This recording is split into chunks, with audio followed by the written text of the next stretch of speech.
हरे कृष्णा। तो आज हम चर्चा करेंगे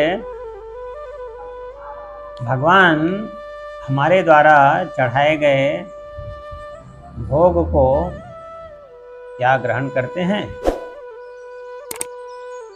निश्चित रूप से भगवान ग्रहण करते हैं। अगर हम प्रीतिपूर्वक भगवान को कुछ अर्पण करते हैं तो भगवान उसे जरूर ग्रहण करते हैं।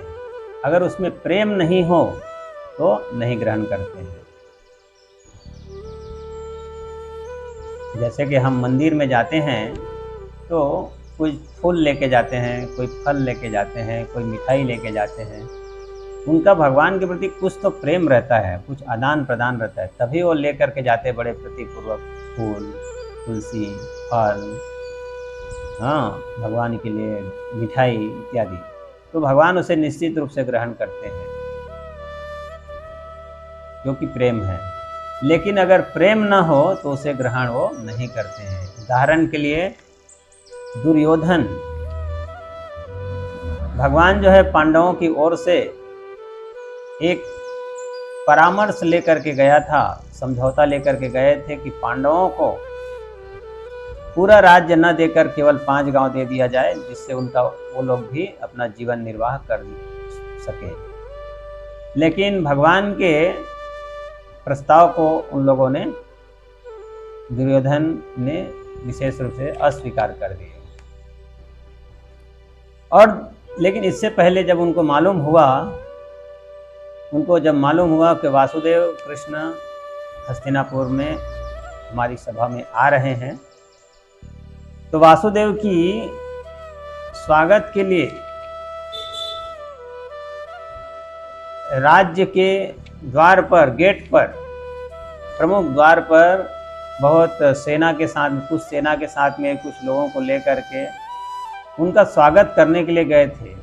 लेकिन यह स्वागत आर्टिफिशियल स्वागत था।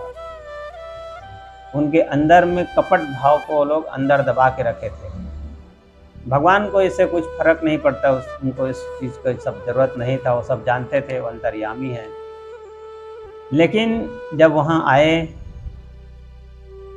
तो दुर्योधन ने भगवान को भोजन ग्रहण करने के लिए,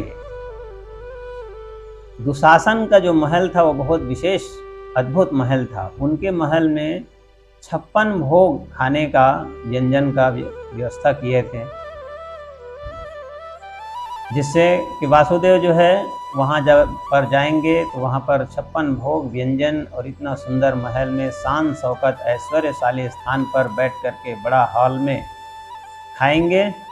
तो वो हमारे इस भोजन को खा करके वो हमारे प्रति बिक जाएंगे वो, और हम उनसे कुछ, उनकी शक्ति, उनकी सेना को हम मांग लेंगे, उनको अपने टीम में ले लेंगे। एक प्रकार से उनके अंदर कुछ एक छल का भावना था अंदर से। अच्छा भोजन खिलाने के प्रति उनका कुछ अच्छा भाव नहीं था कि वासुदेव पूर्ण पुरुषोत्तम भगवान हैं, हम उनके दास हैं।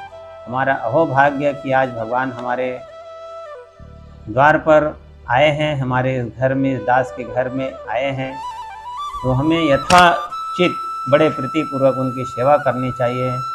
उन्हें बहुत सुंदर से सुंदर व्यंजन अर्पित करना चाहिए। ये भाव नहीं था उनका भाव कुछ अंदर से अलग था।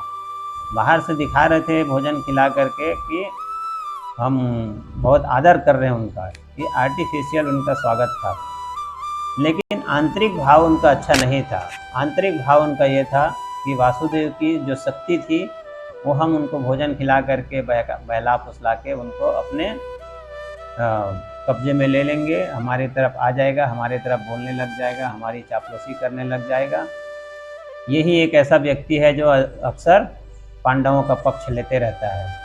तो इनको भी हम बढ़िया से भोजन खिला के इनको अपने हमारे टीम में आ जाएगा। ये भाव से वो भोजन का व्यवस्था किए थे। ये भाव से भोजन का व्यवस्था नहीं किए थी कि वो भगवान है, हम उनकी भक्त हैं, उनके दास हैं, ये भाव से नहीं किए थे। तो भगवान को जब भोजन करने के लिए बोलते हैं दुर्योधन की वासुदेव आज 56 भोजन का आयोजन रखा गया, चलिए। तो भगवान कहते हैं कि देखो दुर्योधन, भोजन दो तरह से किया जाता है। पहला, अगर भूख लगी हो तो, और दूसरा जब सामने वाले व्यक्ति को उनके प्रति स्नेह हो तो। दो तरह से भोजन किया जाता है। तो भगवान ने बोले दुर्योधन को, न तो मुझे भूख है और न तुम्हें मेरे प्रति स्नेह है, इसलिए मैं वहाँ नहीं जाऊँगा। तो भगवान कहाँ गए? विदुर के यहाँ जा कर के उन्होंने विदुर की शाक ग्रहण की। विदुर के यहाँ एक सिंपल सा, कुछ विशेष व्यंजन 56 भोग नहीं था, सिंपल एक साग को उन्होंने ग्रहण किए, क्योंकि वहाँ भक्ति थी। तो भक्ति पूर्वक जो कुछ भी हम भगवान को अर्पण करते हैं तो उसे ग्रहण करते हैं, और जहाँ भक्ति नहीं हो उसको वो ग्रहण नहीं करते हैं। तो हमें भगवान को भक्ति पूर्वक ग्रहण व अर्पित करना चाहिए कोई भी वस्तु, क्योंकि भगवान इन सब चीज़ों के भूखे नहीं हैं। वो अंतर्यामी हैं, वो छल करने वाले, कपट करने वाले सबको पहले से पहचान जाते हैं कि कौन क्या है। इसलिए हमें भगवान से प्रेम पूर्वक ही आदान प्रदान करना चाहिए, इससे भगवान अत्यंत खुश होते हैं। हरे कृष्णा।